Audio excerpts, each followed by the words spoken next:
Okay, so we're going to continue on. Step 9 is pretty much done. I did have to pull this apart again to run the wires through here.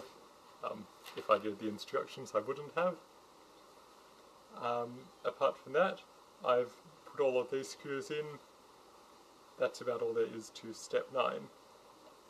So step 10 is the hot end, which is pretty much where I'm going to start now. So this is the hot end. I've dismantled it, of course, because we have to. It came assembled, and then we need to dismantle it so we can actually put it together and mount it onto the bars. I'll also point out at this point, when I put this together, I had the shorter bars here on top of the longer ones, so the x-axis on top of the y-axis. That's not how it goes, it's the other way up. So you can see long bars on top of short bars, and now it all works. That's probably something that should be fixed in the manual, I think. So for putting this together, it's pretty straightforward. Just move the bed down so I've got some space.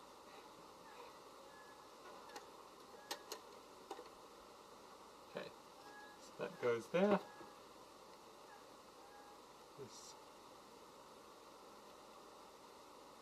clips onto there.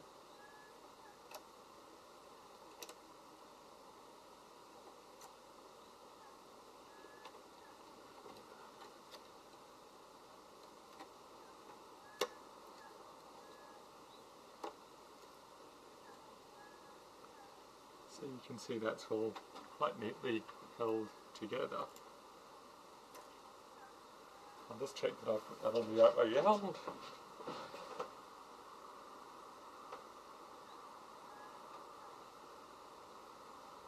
Yep.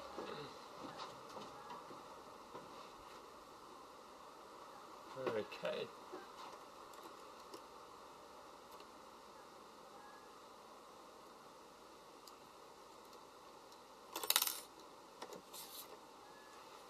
Just a second. I'll just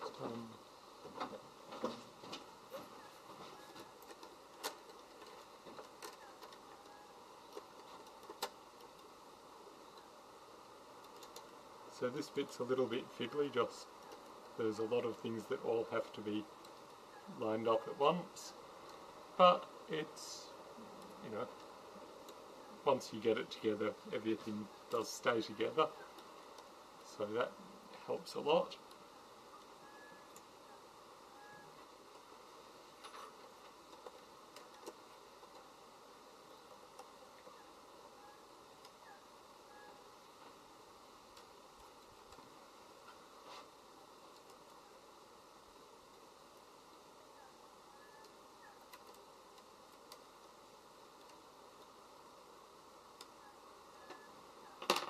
Okay, that's fine.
Okay, so now we turn that.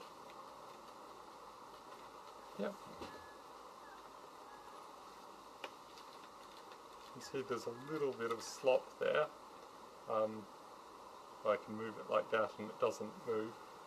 That maybe means that I've got it too tight, or it may need a tiny bit of lubrication on there, or it may just need the end caps on here, which I haven't put on because I don't have the parts. So just loosening that off a tiny bit seems to have helped. Okay. Power.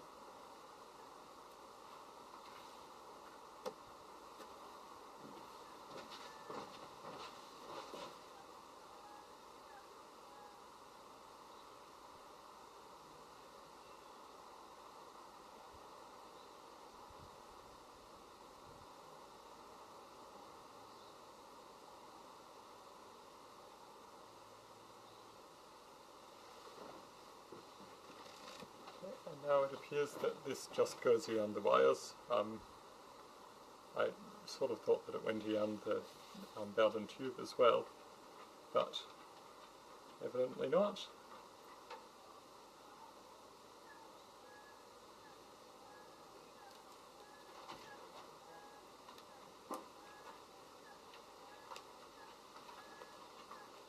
In any case, it's probably not actually essential, it just keeps everything nice and neat.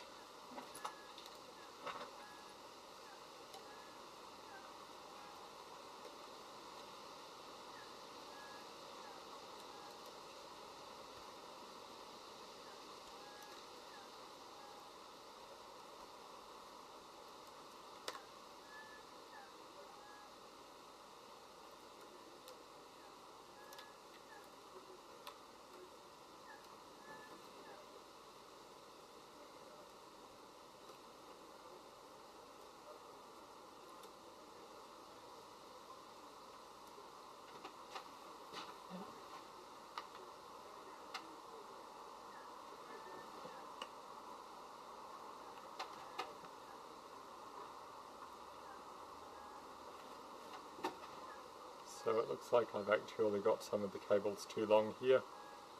We'll see how that goes. If it's a problem, it's obviously not difficult to pull them out and fix it.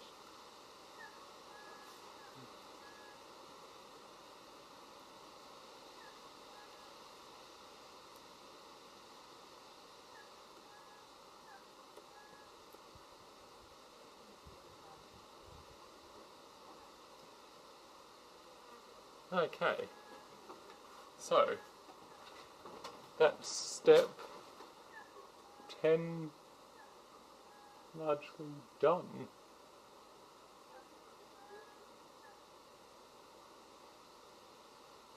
Okay. Now step 11 is just connecting wires.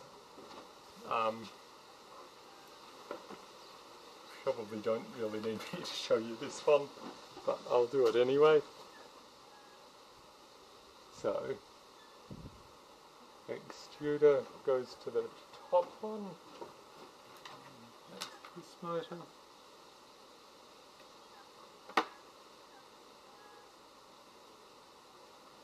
Then X-axis,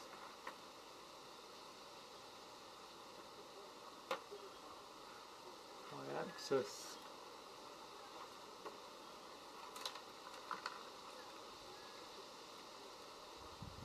and Z-axis wires are not long enough because I've done them in the wrong order.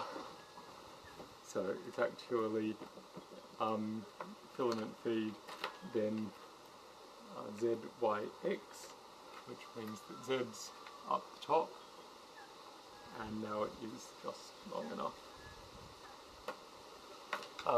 I will say with this, Z-axis motor definitely needs the wire coming out that side because otherwise it won't be long enough to reach the electronics board.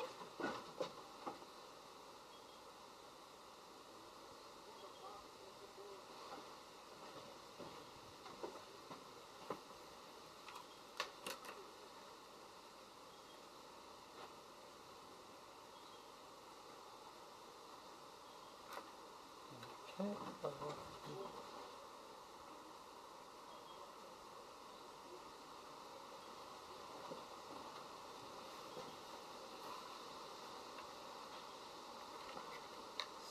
is the heated bed, so that goes on there. The hot end goes on. What has happened there? Yeah, well, I've managed to make a bit of a mess of these cables, but it's okay, it'll just be a bit of a mess.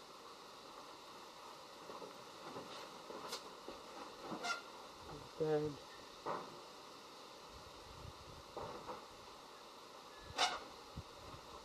Limit switches.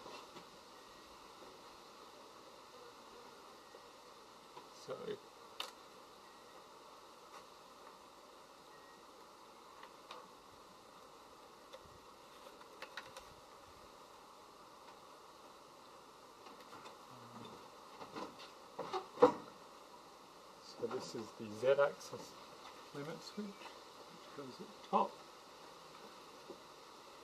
The Y-axis limit switch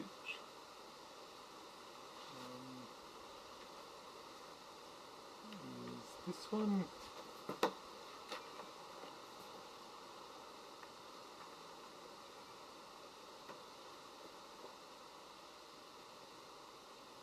And the X-axis limit switch goes in there, I believe. Oh no, they all shifted down one space.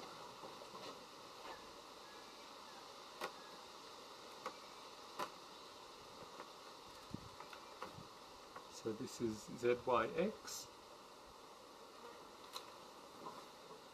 I can plug in the main power cable now.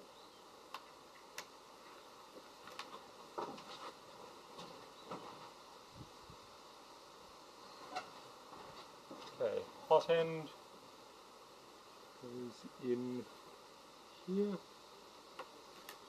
and heated bed goes in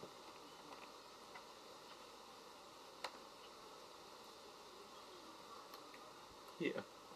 Now obviously I've made a complete mess of all the cables, but that's okay, I'm more concerned about getting it working at the moment.